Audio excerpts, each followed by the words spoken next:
You are fake news. Bem-vindo ao CaosCast, o espaço de fritação de ideias do grupo Consumoteca. Olá, eu sou Michel Alcoforado e esse aqui é mais um CaosCast, trazendo um episódio novo, completamente novo, discutindo tendências e comportamentos que têm feito a nossa cabeça.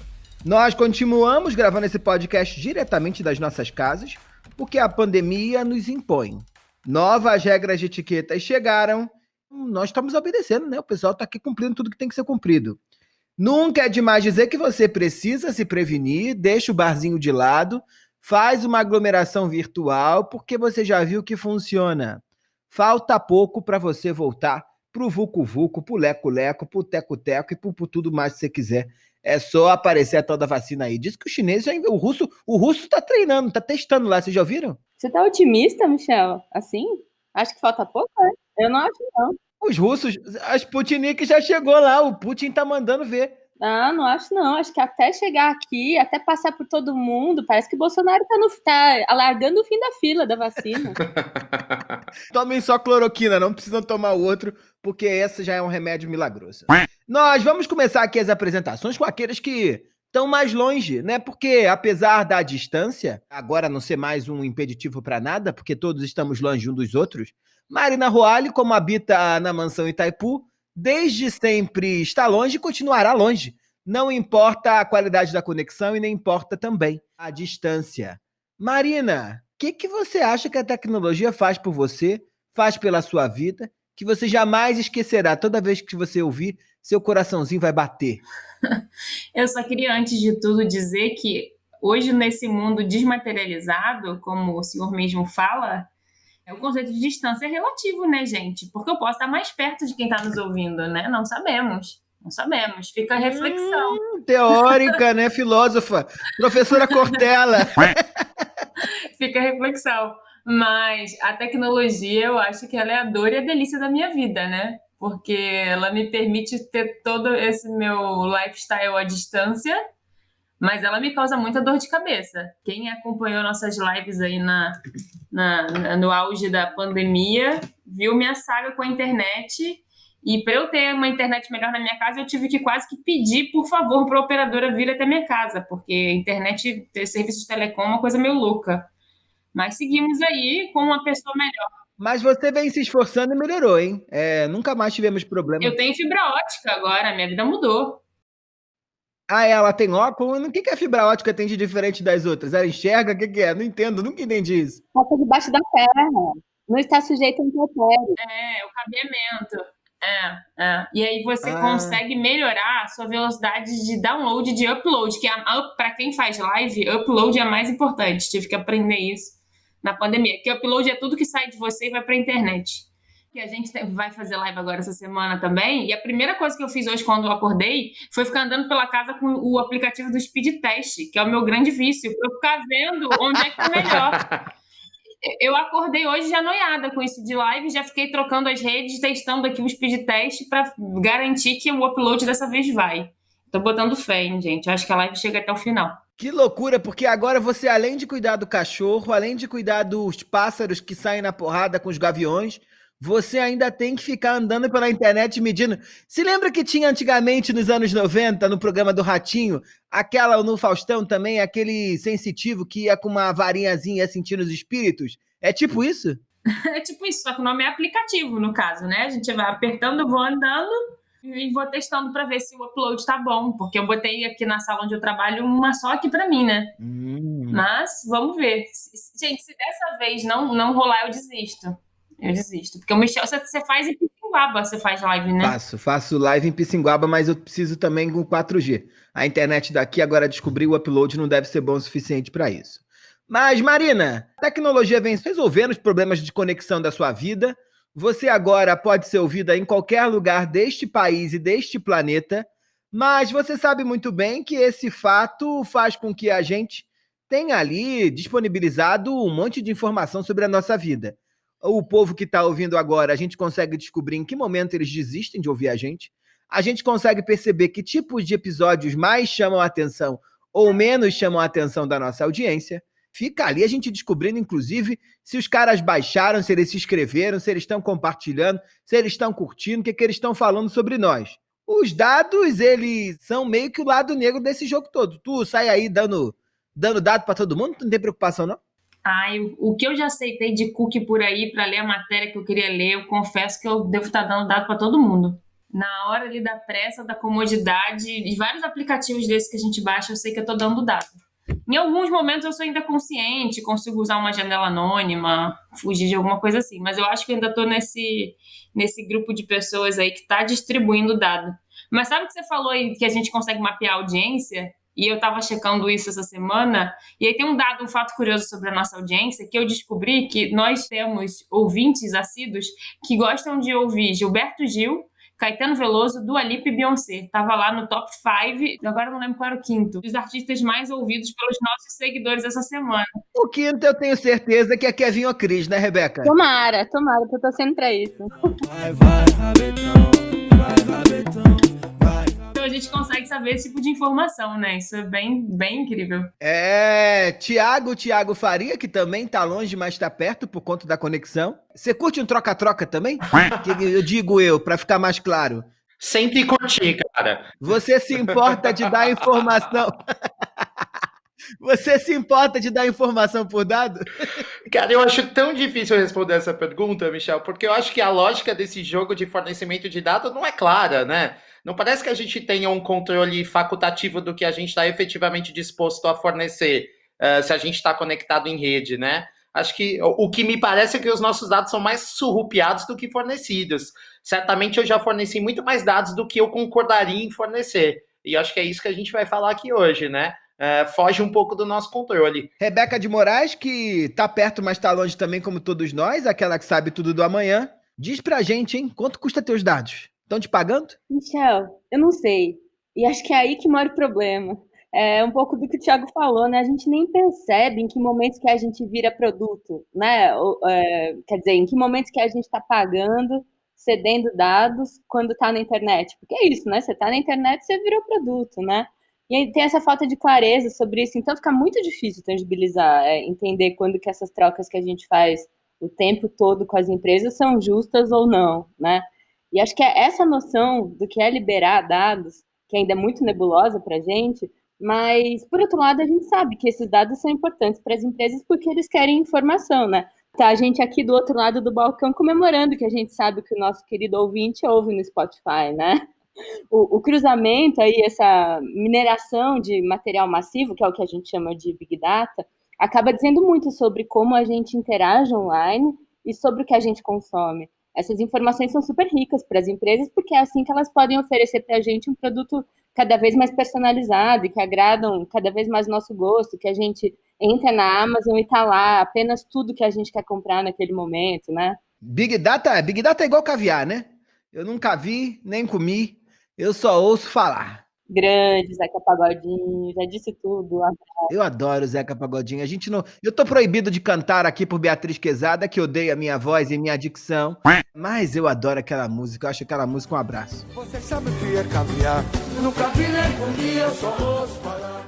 É muito boa mesmo. Dá uma levantada aí no astral.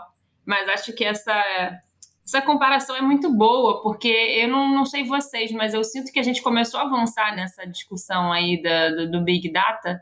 E eu lembro que toda palestra que eu ia tinha algum slide que tinha aquela capa da The Economist, que eles falavam, olha, os dados são o novo petróleo, não sei o quê. Todo mundo põe um slide disso em alguma apresentação quando você vai falar de inovação, de futuro hoje em dia. Mas eu sinto que a gente não avança muito. As pessoas vêm, falam disso, falam pra caramba, fica nessa. Eu ainda não vi essa discussão descer, sabe, para outro nível e ficar tangível. Não sei vocês, mas é uma sensação que eu fico. Ninguém sabe muito bem o que é petróleo, porque ninguém nunca viu petróleo, ninguém nunca viu Big Data também, mas tá todo mundo desesperado. Eu me lembro que quando eu era pequeno, minha mãe trabalhava na Petrobras e eu ganhei um vidrinho de petróleo num evento daqueles que minha mãe ia. A gente ganhou um vidrinho, sabe? Tipo uma garrafinha pequenininha de petróleo, assim. E eu ia pra escola e eu causava na escola porque eu tinha petróleo. Os meus amigos diziam, por que você vem pra escola? Você já ficou rico. Você não precisa vir pra escola. Mas voltando aqui, Rebeca, Que tipo de produtos são esses que o estudo dos dados pode nos proporcionar, hein? Pois é, Michel, eu acho que o lance todo é que quando a gente fala de dados, a gente normalmente pensa que é a capacidade das empresas, né, das máquinas, de reconhecer fala ou reconhecer palavra. Mas acho que o que a gente tem que pensar é que tudo é dado. E isso é tão avançado que as máquinas conseguem interpretar até sentimentos. É uma análise que vai, então, abarcando tudo, aí desde o que você fala até com que entonação você fala. A máquina consegue detectar o seu humor, por exemplo. Eu lembro quando a gente, na última edição que era possível comparecer presencialmente no South by Southwest, que esse ano já não teve, né, por motivos óbvios, a gente viu um carro da Kia que foi desenvolvido em parceria com o MIT, em que tem um sistema operacional todo que é capaz de reconhecer quando você entra no carro muito nervoso. Então, diante disso, ele coloca para você, sem que você ative nada, uma música para te tranquilizar, coloca o ar-condicionado numa temperatura agradável. Se você tosse, por exemplo, ele já abre um pouco a janela e melhora a temperatura do ar-condicionado. Faz uma leitura de dados que independe do cara que entrou falar alguma coisa ou informar alguma coisa. Ele consegue detectar, perceber sentimentos, perceber humor e tal. Isso é muito louco, né? Eu lembro que nessa edição aí do South by Southwest, essa coisa da máquina reconhecendo, interpretando o nosso tom de voz era a grande sensação do momento, né? Eu lembro que a gente foi em vários estandes que tinham produtos para casa, né? Os novos eletrodomésticos, também com essa capacidade de reconhecer seu tom de voz para saber se mudava o serviço, se interagia com você. Tinha toda uma questão de uma casa que lê você, né? E a gente ficava nessa coisa, nossa, isso é muito Black Mirror, meu Deus, como se fosse uma coisa muito distante. Mas já vem acontecendo coisas muito próximas a isso, né? Mas pegando o gancho aí nesses exemplos que parecem estar longe, mas na verdade estão logo ali na nossa esquina, eu vi esses dias uma matéria sobre um carrinho de compras do Walmart que ainda está em desenvolvimento, mas que a ideia é que ele colete dados de saúde dos seus consumidores pelo toque. Então, enquanto você está ali fazendo sua compra e colocando e empurrando aquele carrinho por um supermercado, você vai gerando informações sobre sua frequência cardíaca, sobre sua temperatura, tudo isso para tentar entender o quanto você está estressado enquanto se movimenta pela loja e como melhorar essa sua experiência lá dentro. Só que além dessas informações, eles podem ter um diagnóstico mais atualizado que seu médico. Porque de repente você não está indo no cardiologista, mas o mercado está medindo ali seus batimentos. Vamos criando umas inversões aí de informação. E aí que começa um dilema muito grande entre ter um produto ou um serviço que conversa cada vez mais com você, mas ao mesmo tempo rola todo esse debate do, nossa, estamos perdendo privacidade, porque eu estou entregando informação minha para alguém. Pois é, acho que a conveniência, na verdade, ela é a chave do uso comercial da tecnologia, né? A gente que fala muito de geração aqui, a gente sempre lembra quanto a geração X, né, dos nossos pais, foi pega pelo uso da tecnologia na cozinha, por exemplo, coisa da máquina de pão, máquina disso, máquina daquilo, né? A cozinha Polishop, né? A grande cozinha Polishop dos sonhos. Exatamente, pois é. Então, a comodidade é um desejo da gente e é isso que vem abrindo muito espaço para a tecnologia, né? Esse foco na conveniência, né? Em tornar a nossa vida mais fácil. Então, a gente troca dados por conveniência sem pensar, né? O ano passado a gente fez uma pesquisa aqui por toda a América Latina e a gente descobriu que 55% das pessoas usam a tecnologia para monitorar alguma coisa nas suas vidas. E o foco principal é monitorar finanças, depois saúde e em seguida bem-estar. Ou seja, as pessoas já estão cedendo seus dados, não é uma questão de escolha mesmo, como o Thiago estava falando, né? Então, na medida em que a gente tem uma vida mais cômoda via tecnologia, a gente está aceitando as regras desse jogo. Vou compartilhar com vocês uma das entrevistas que a gente fez, que é um papo com o Danilo. Ele é bancário, tem 36 anos e já se vê como um refém da tecnologia. A tecnologia, ela vem para o bem, né? Então, assim, um exemplo, toda a minha casa hoje, ela tá completamente tecnológica, né? Desde o meu assistente de voz, a internet das coisas, a minha lâmpada, a minha TV e tudo mais. Ela traz uma facilidade, uma comunidade muito grande. Acho que o que afeta quando eu acabei me tornando refém dela. Um dia sem Wi-Fi, um dia que eu não conseguia ligar a TV, eu não conseguia ter um assistente de voz, eu não conseguia ter uma lâmpada que funcionasse. E aí você vê quanto você se torna refém dela, né? mesmo que temporário, você perde o próprio controle da sua casa. É muito louco isso, né, da gente ir se acostumando e aceitando essa comodidade aí que a tecnologia nos proporciona. Ele traz aqui muito essa coisa do refém do ponto de vista do conforto, mas se a gente pensar aqui com essa lente de dados, no momento em que ele acende as luzes da casa dele, vem um assistente virtual, ou que ele liga a TV dele, vem um assistente virtual, ele entrega para alguma empresa aí do mundo dados valiosos sobre a rotina dele. Alguém passa a saber a hora que ele está em casa, a hora que ele vai dormir, se ele tem insônia e está vendo TV, se ele está maratonando série ou não está. Esses dados são interessantes para alguém. Não, sem dúvida, né? Mas esses dados interessam e para muita gente, né? E é legal perceber que a gente não está falando só de informações básicas, como endereço de e-mail, ou CPF, ou as compras que ele faz na internet. A questão aqui é que os dados tão íntimos quanto, sei lá, uma sequência de DNA podem ser explorados comercialmente hoje. Nessa pesquisa que eu citei antes, a gente viu que 35% das pessoas acreditam que a privacidade acabou, porque as empresas são capazes de rastrear tudo e todos, e 57% das pessoas ainda acham que tem uma certa privacidade ou controle dos dados. Então, tem muita gente que acha aí que, apesar de... tem muita gente aí que entende que a privacidade virou outra coisa, mas ainda acha que tem alguma coisa que pode esconder das empresas, né? Esse negócio de privacidade é uma loucura, porque a gente foi treinado a achar que nascemos com nossa cota de privacidade na hora que a gente nasce, no dia que a gente vem ao mundo. Isso é nosso, né? Ninguém pode enfiar o pé ali. Eu me lembro, hein, Rebeca, uma vez que saiu aquela notícia de que tinha um povo do Airbnb filmando os casais que chegavam para alugar os apartamentos, e a gente conversando, eu disse para você, ué, gente, mas por que o povo tá preocupado com isso, né? Já fizemos muito mais com muito menos. O problema não é o cara ver que você tá transando, o problema é o cara divulgar que você transou, né? Mas porque eu acho que essa é um pouco da sensação mesmo, né? A gente tá tão devassado na nossa vida, a privacidade deixou de ser tanto um tema, que boa parte das vezes você só se incomoda quando as pessoas usam isso de uma maneira equivocada, né? Quando, por exemplo, o Facebook não cria uma plataforma segura o suficiente, os seus dados vazam, isso é um problema. Agora, o Facebook, sabendo que você vai curtir ou deixar de curtir, no nosso dia a dia não parece algo muito sério, não parece algo problemático, por conta da nossa concepção aí de privacidade dessa troca que estamos fazendo aí no dia a dia, né? Acho que tem um pouco a ver, Michel. Eu não sei, quando eu vejo isso que você estava comentando do Airbnb e tal, eu penso, é meio como morar em São Paulo e ter uma janela grande e você tem um monte de vizinho, tem um monte de prédio perto. Você nunca percebe, você nunca vê que os caras estão te olhando, né? Mas é só você ficar pelado no quarto que você pensa que tem alguém te olhando, né? Então é quando você se sente desprotegido que você vai parar para pensar onde está a sua privacidade. É o grande Big Brother, né? Tá todo mundo de olho, tá todo mundo vendo o que a gente tá fazendo. É a nova lógica do mundo, né, gente? Tem até um termo cunhado para isso, que a gente está vivendo o capitalismo de vigilância. Esse conceito foi trazido pela professora Shoshana Zuboff, não sei se falei certo o nome dela. Esse nome é mesmo, é um livrão de 1000 páginas, dá até dor nas costas carregar.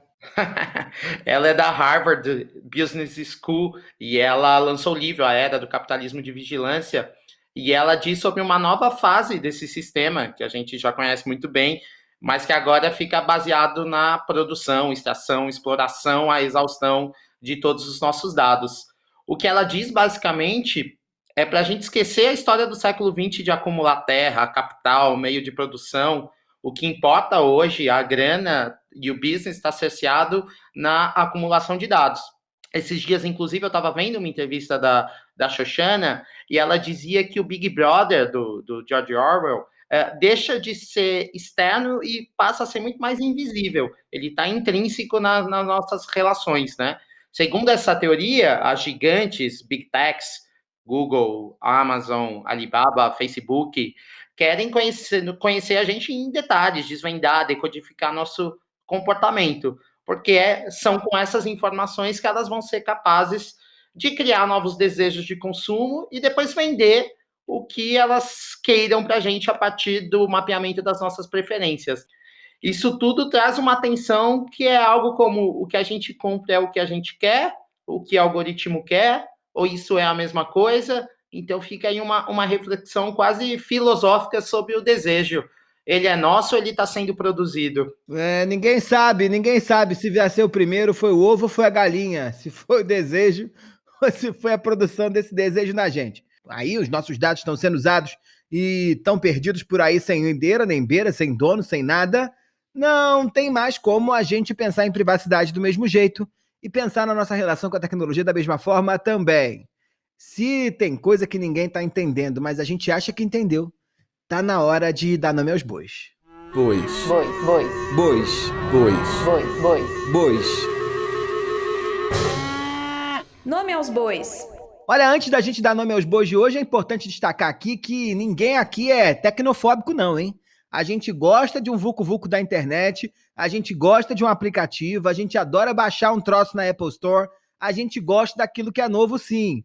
A tecnologia e a internet não são seres perversos e do mal que chegam junto com a família Bolsonaro do nada e dominam a nossa vida, não é nada disso. Tem vários teóricos aí que estão defendendo o benefício dessas ferramentas, mostrando pra gente como é que a nossa vida mudou por conta disso. O Manuel Castells, que é aquele moço chatíssimo, né? Sociólogo daqueles livros enormes, 3 volumes, Sociedade em Rede, ele acredita que as redes sociais são uma ferramenta poderosa no ativismo político.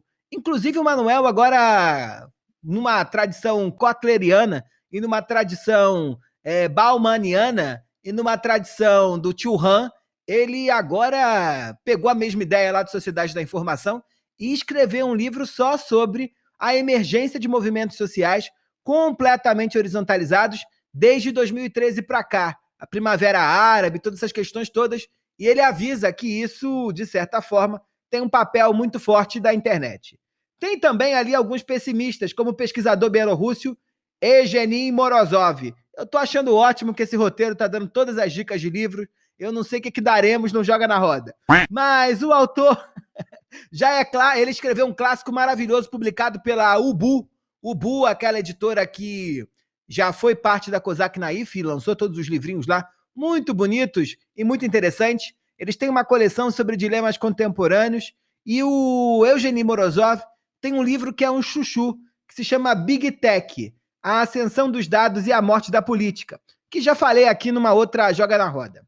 O Morozov, ele vai falar que a gente tende a construir na nossa cabeça, no nosso dia a dia, o que ele chama de solucionismo tecnológico, que é essa ideia de que para qualquer dor de cabeça, dor de pé, joanete, cachumba, ferida debaixo do braço, CC, problema da humanidade, a gente acha que vai aparecer um aplicativo ou uma inovação para dar conta de resolver esse dia a dia.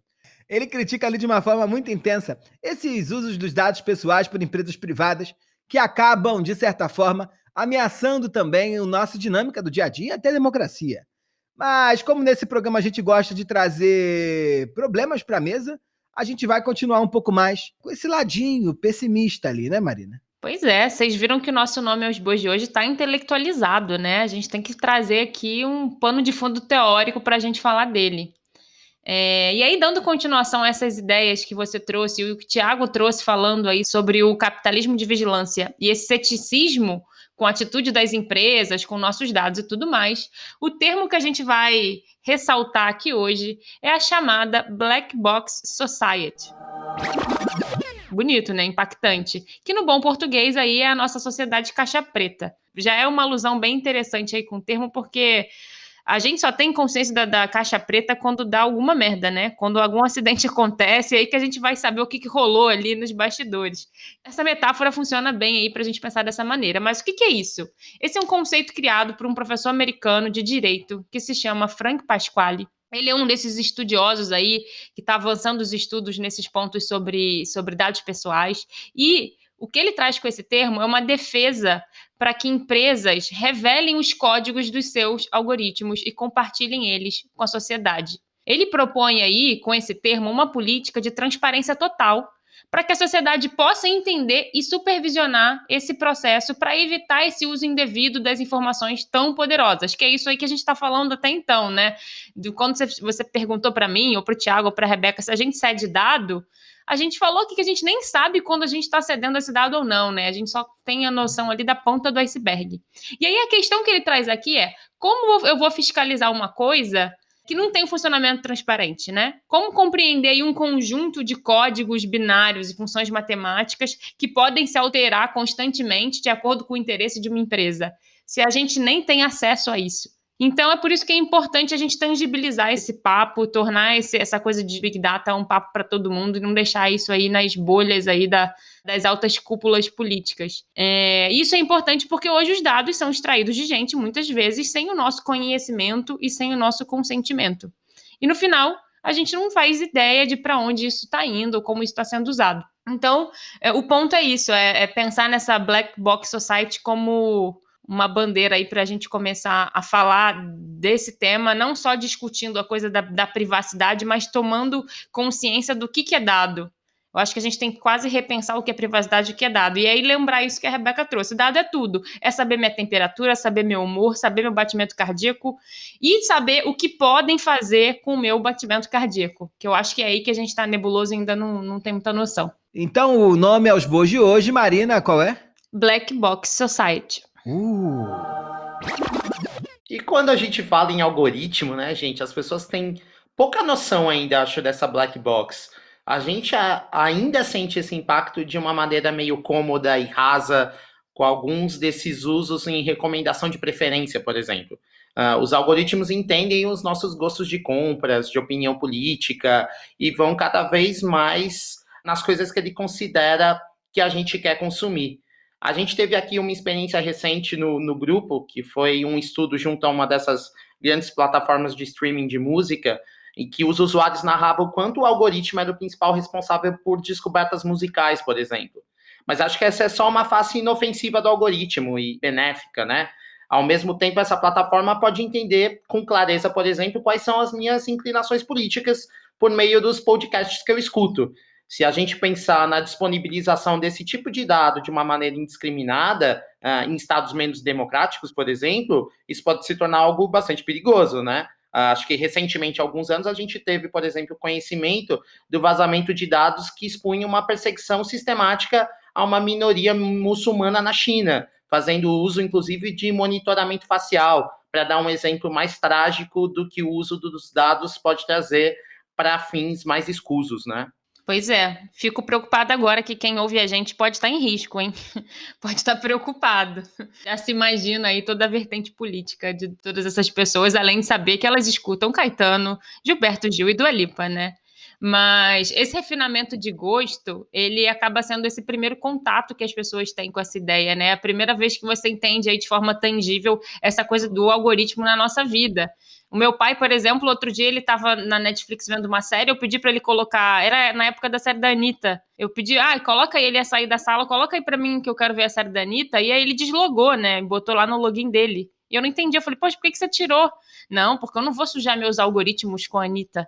Então a gente já tem, aí quando meu pai fala de algoritmo, você vê que esse assunto em relação a refinar gosto chega ali mais na base, chega no mainstream. Então a gente já tem com clareza essa ideia de que algoritmo é algo que pode recomendar o que você quer ouvir, o que você quer receber de indicação.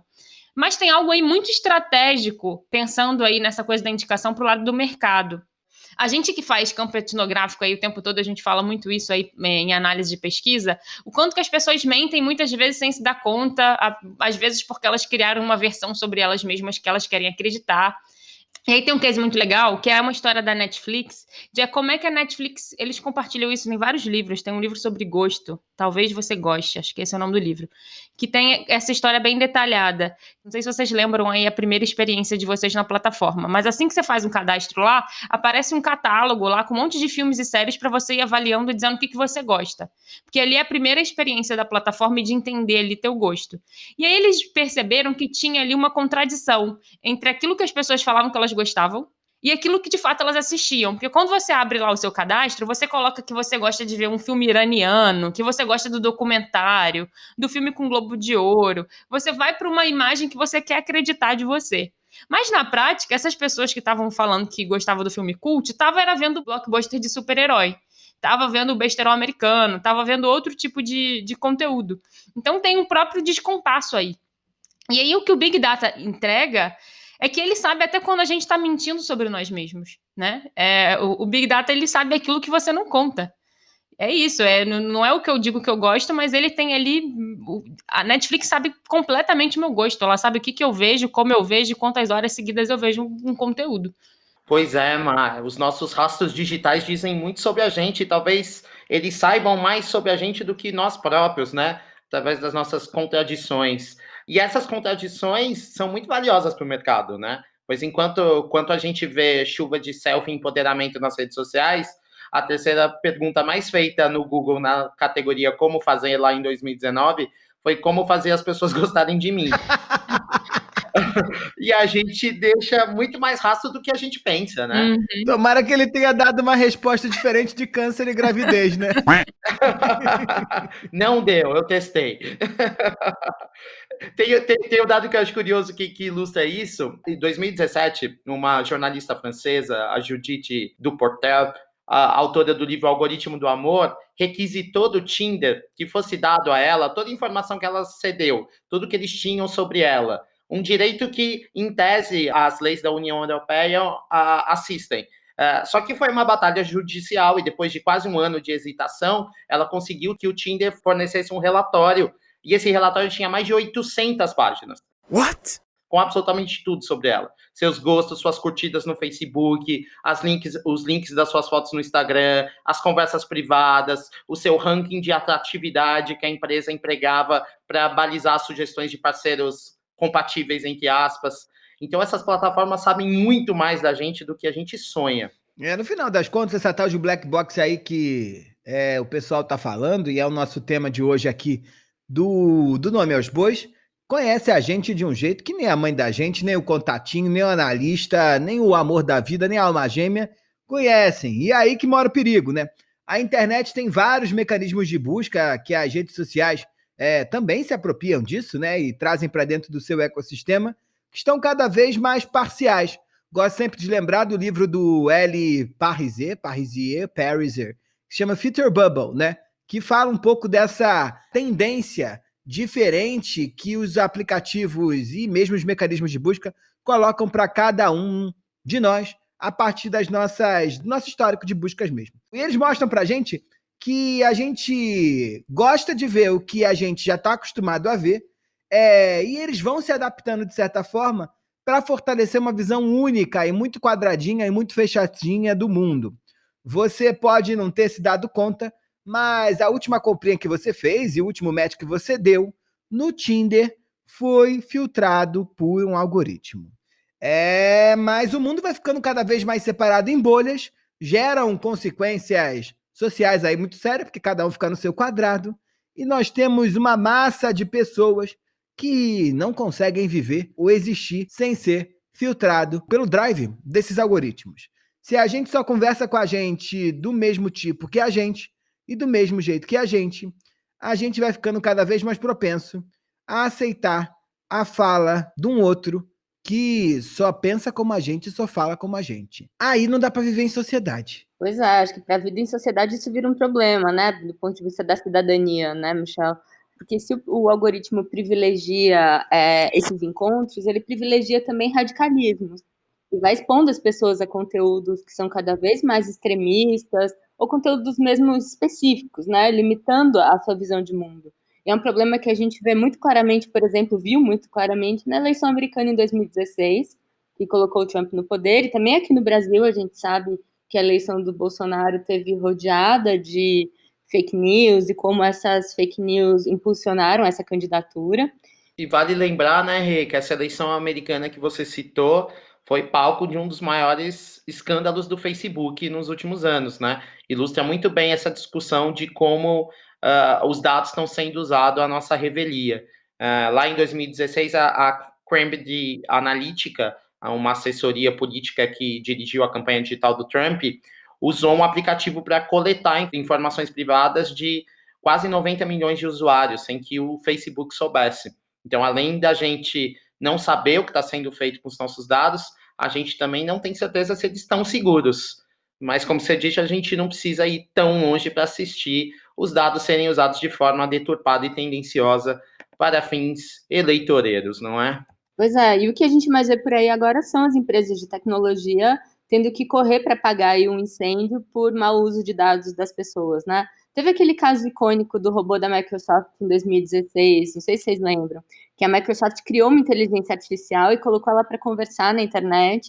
Era para que o contato com humanos aprimorasse, então, a inteligência artificial. O problema é que mal passou um dia e o robô já estava reproduzindo frase racista, machista e tudo de ruim que tem na internet. E, no fim das contas, o que aconteceu foi que a programação dessa robô para captação e reprodução de dados claramente não estava madura o suficiente para fazer essa interação e conseguir filtrar todo esse preconceito, essa violência. E ao invés de reforçar tudo isso, a Microsoft teve que pedir desculpas e tirou a inteligência artificial da internet. Vale lembrar que acho que a internet é um território muito violento, né, gente? A internet não é um terreno neutro. Eu vi agora, na semana passada, a pedido do Intercept Brasil, a SaferNet, que é uma ONG que trabalha com tecnologia, fez uma pesquisa que constatou que durante os 3 primeiros meses da pandemia, teve um aumento astronômico de crime online. Crime de ódio, pornografia infantil, neonazismo, tudo isso aumentou 5.000% nos primeiros 3 meses da pandemia. Pois é, eu acho que quando a gente pensa em dados e pensa nesse lado aí de política e de cidadania, a gente tem muito ainda a caminhar, muito a evoluir. Toda essa coisa que você traz aí do caso da Microsoft, né, que é essa ideia de vamos aprimorar a tecnologia para que ela evolua, se coloca como se fosse assim, vamos aprimorar como se fosse um organismo neutro, né, preparando essa tecnologia, mas essa ideia lá do tal do machine learning é um ser humano que está treinando essa máquina, e quando você treina essa máquina, você coloca ali as tuas ideologias, tuas crenças, tua visão de mundo nela. Ela não é tão neutra assim. Então, teve aquele caso emblemático também do Google Fotos, que ficava confundindo imagens de gorilas e macacos com pessoas negras. Então, esse é um problema claro que a gente ainda tem que enfrentar quando a gente está falando de algoritmo, que não são alimentados aí da maneira correta. Pensar, e aí não falar, nossa, o problema é a gente lidar com tecnologia, mas quem são as pessoas que estão com a mão nessa tecnologia agora? Se você tem as mesmas pessoas com a mesma visão de mundo, tudo igual, treinando essa máquina, você só vai ter uma visão ali de mundo de algoritmo. Então a diversidade ela é importante aí até nesse momento, porque você está falando de um comando binário. E aí como é que você treina aí um mundo super complexo para poder responder a esse comando binário? E é por isso que a gente hoje, nesse episódio, está trazendo vários nomes, porque até para a gente começar a debater e para entender de fato o que é essa tal da Black Box Society, que é essa caixa aí que o Frank Pasquale fala que é um mecanismo opaco, porque a gente não sabe com o que está lidando, e ele diz que quando você não tem transparência, você tem um risco para a democracia, a gente precisa falar de vários termos para conseguir ficar aí de igual para igual no debate. E aí tem um conceito chamado fascismo tecnológico, que também é importante para a gente entender aí os desafios que a gente tem pela frente, mas para entender melhor essa ideia, a gente pediu ajuda da Lídia Zwin, que é jornalista, é futuróloga, tem uma coluna incrível no Altab, e vou colocar aqui para a gente ouvir um pouquinho do papo que a gente teve com ela. Fascismo tecnológico, assim, até onde eu entendo, é a questão de não ter acesso, né? Não existir o acesso completo para as pessoas àquela tecnologia, mas também de ter um grande poder e uma grande quantidade de tecnologias e de iniciativas concentradas em pequenos grupos. Hoje a gente fala sobre as Big Techs, né? Que são essas grandes empresas de tecnologia que controlam muitas áreas da sociedade, como é o caso da Google, Amazon, Facebook e assim por diante. Se a gente parar para pensar, a maneira como a gente navega na internet é concentrada nesses grupos. Tudo que a gente faz, todos os dados, os nossos rastros e comportamentos online são usados e revendidos e controlados por essas empresas. A gente troca o nosso acesso ao Instagram dando os nossos dados de graça. Então a gente paga um preço talvez até mais caro do que realmente a ferramenta, trabalhando por essas empresas, e quando elas têm acesso a esse tipo de informação, elas podem, teoricamente, fazer o que elas quiserem. O caso da Cambridge Analytica, por exemplo, foi um escândalo que deixou isso claro, né, de como os dados podem ser usados para manipular as pessoas e reverter realmente a realidade, né, de manipular as pessoas para propagandas customizadas que enviesem as pessoas a votar em determinado candidato, e se você vota num determinado candidato a partir de um processo democrático, então você legitimamente está elegendo uma nova postura que não necessariamente é uma coisa boa para a sociedade, né, mas que você foi enviesado para isso. Tem essa questão do fascismo tecnológico, que é com relação ao uso de dados para manipulação de massas e também para romper com a questão da privacidade, né? Você tem até uma imagem que eu gosto muito que fala, na verdade não é uma imagem, tem uma matéria acho que é do MIT Technology Review, que ele fala quem precisa de democracia se você tem dados, né? Então, é muito doido. Cada vez menos a gente vai tendo essa ilusão do livre-arbítrio para se basear realmente em dados, né? Então, também tem por esse lado de você usar os dados para poder orientar as suas decisões, as suas vontades, as suas necessidades, porque se está lá nos dados, se esse algoritmo calculou tudo do ponto de vista generalizado da sua vida, que a melhor decisão é X ou Y, então você não tem mais um livre-arbítrio. Na verdade, dependendo do filósofo, vai dizer que nem tem, nunca teve, né? Mas tem essa questão também dessa perspectiva do fascismo tecnológico. Tem livre-arbítrio, gente? A gente vai ter que encontrar um jeito de ter, né?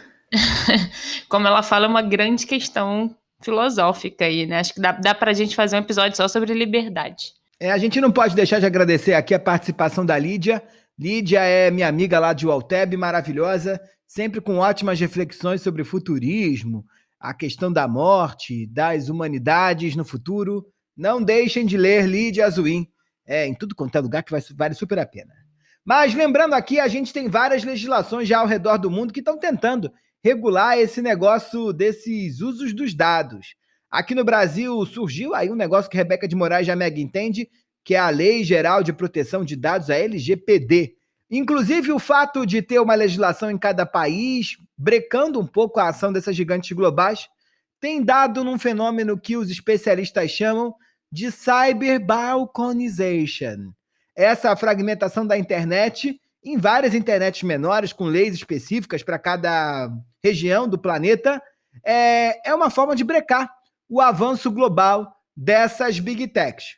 Um problema para a globalização, porque a partir desse momento, uma empresa que tem sede em São Paulo, filial em Tóquio e outra em Madrid, tem que se adaptar a 3 leis de proteção de dados diferentes, e isso aumenta ali o custo e dificulta a ação dessas empresas. Hoje a internet está se transformando em vários reinos cibernéticos distintos, liderados ali por superpotências mundiais, como os Estados Unidos, a China, a União Europeia e a Rússia. Quero ver quem vai vir com a vacina primeiro, hein? Deviam estar se preocupando com outra coisa. Sendo que os Estados Unidos e a China estão nessa luta desesperada, nessa guerra comercial sem fim, para dar conta de determinar quem vai mandar no 5G. Lá aqui em Pissinguaba não chegou nem o 3G ainda, o pessoal lá está brigando pelo 5G. Uma nova tecnologia que promete ser uma ferramenta aí, ainda mais doida para esse caldeirão que nós estamos discutindo hoje. E falando de China, a nossa dica de ouro vem de lá, né, Marina? Vem de lá. Vem de lá porque a gente está falando muito aí desses usos do dado pela Big Tech, sobre os interesses do mercado. E aí, nessa dica de ouro, a gente tenta também trazer uma reflexão sobre momentos que a gente pode se beneficiar dessa inteligência toda, né? E aí a gente fala um pouco de China, porque quando a pandemia começou a se espalhar, eles conseguiram reverter aí a situação e controlar a doença justamente através do uso de dados. A China hoje, todo mundo sabe, é um país super tecnológico e usa isso combinado um pouco com autoritarismo aí, a gente tem que reconhecer, né? Para eles terem acesso a tantos dados possíveis da população, a gente sabe que tem uma legislação bem diferente do que a gente entende aí como privacidade no mundo ocidental. Eles têm acesso a câmeras de reconhecimento facial, dados de celular das pessoas, e tudo isso, nesse momento complexo, vem sendo usado para ajudar a conter a Covid-19. É claro que essa situação de supercontrole não é o que a gente imagina ter em uma democracia, mas fica aqui a provocação que a gente traz, que eu já estou dando um monte de dado para um monte de empresa mesmo e não sei aí o que eles estão fazendo com isso. Será que a gente está disposto a ceder esses dados por um bem maior, vamos pensar assim, que é o de conter a pandemia? Será que se for para controlar a aglomeração, se for para controlar quem está andando com doença, como vetor de doença por aí, será que a gente está disposto? Quase uma dica que é também uma provocação. Dito, seguimos. Já podemos seguir aqui para os finalmente, porque já estamos entrando na fase final do nosso programa. Tá na hora do Joga na Roda.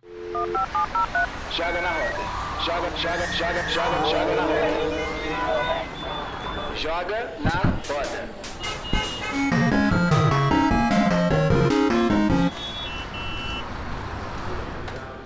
Marina Roale, que trazes? Olha, hoje a gente falou um monte de livro cabeçudo aí já, né? Que eu acho que já são dicas interessantes, mas eu vou com um filme para dar uma mudada aí de plataforma do que a gente trouxe e recomendo aqui o filme do Snowden, Herói ou Traidor. Não sei se você já viu esse filme, eu acho que foi o primeiro filme que eu vi que bagunçou a minha cabeça aí com essa relação, que me deu consciência sobre essa coisa de uso de dados no mundo contemporâneo. Pô, complexo, hein? Complexo. Tiago Faria?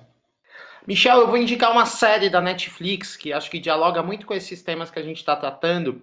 A série é A Era dos Dados. Nessa série documental, o jornalista científico Latif Nasser investiga. A série tem 6 episódios com diversos temas, mas sempre trazendo como pano de fundo os modos intrincados pelos quais a gente se conecta um com os outros. Seja como uma ferramenta de busca de conhecimento científico, seja expondo como o mundo cada vez mais está vigiado e controlado remotamente, sem que a gente se dê conta. Então, para quem tem interesse por esse assunto, é uma série documental bastante interessante e, em certa medida, bastante assustadora. Rebeca de Moraes? Eu vou indicar hoje um filme, uma ficção da Netflix que se chama Rede de Ódio, que mostra um pouco o percurso que faz um jovem polonês a participar de uma rede que dissemina fake news e violência na internet. Um super suspense. Vou assistir. A minha dica de hoje é um livro. O pessoal lá da Ubu, com todo carinho, voltou ali trazendo informações, né? O livro é de Jonathan Carey e é o 24/7, Capitalismo Tardio e os Fins do Sono. O autor, com cuidado maravilhoso, trata de uma sociedade, que é a sociedade que a gente vive, onde até o nosso repouso está sendo capturado. Não tá fácil, o homem passa por Freud, Godard, Aristóteles, Hannah Arendt e um bocado de gente mais para explicar por que você está tendo que tomar um remedinho para dormir. Leia, porque é muito, muito bom. Já demos o Joga na Roda, precisamos agora chegar no Manda Zap. Tiago, recebestes? Recebemos. A Fabiana Maineri disse que adorou o nosso episódio sobre moda. Ela comentou que foi extremamente útil no trabalho dela e que ela conseguiu usar esse assunto com um dos clientes. Que bom, Fabiana, que estamos sendo ferramenta aí para o seu trabalho. Continue conosco, muito obrigado pela mensagem carinhosa, um beijo grande. Tia, esse episódio de moda deu o que falar, né? A gente recebeu também a mensagem da Luana Mota, que chamou a gente no Instagram para dizer que o Caoscast era tudo o que ela precisava numa quinta-feira chuvosa. E aí ela ouviu esse último de moda nessa vibe desse clima que tá agora. Luana, faça chuva ou faça sol, continue aqui com a gente, tá bom? Um beijo. A Pá Klein, ela pediu para a gente falar sobre o crescimento do número dos idosos mundialmente e como as marcas de serviço estão se adaptando para falar com esse público. Fica tranquila que tá na nossa mira, hein? O pessoal aí da 3ª, 4ª, 5ª idade, 25ª idade, tá no nosso hall de pensamentos e de pesquisas aqui no grupo. Certamente em algum momento vamos tratar disso. Fica ligado que uma hora chega. E se você quiser mandar sugestões de tema, comentário, críticas, angústias ou sofrimentos, fique aberto para enviar suas mensagens para o @caos.cast ou no e-mail consumoteca@consumoteca.com.br. Vamos fechando a tampa do caixão e dando tchau para vocês que estão nos ouvindo e nos aguentaram até aqui. Não antes deixar de lembrar, Marina faz sempre questão, beba um clichê, né? Clichê, ela é a alegria da sua vida. Tiago, ela ia falar, a gente já falou. Claro. E sigam @adoroclichê. Marina, beijo. Beijo, caóticos. Até a próxima. Rebeca de Moraes, tchau. Tchau pra vocês, meus queridos. Até a próxima. Tiago Faria, um beijo. Beijo grande, queridos. Beijo, caóticos. Até a próxima. Obrigado a todos vocês pela paciência. Vamos terminando aqui esse episódio. Não deixando de lembrar que contou com a produção maravilhosa de Beatriz Quesada, Marina Roale e Laila Sena. E a edição ficou por conta de Wesley Xavier. Tchau. Até o próximo episódio, caóticos.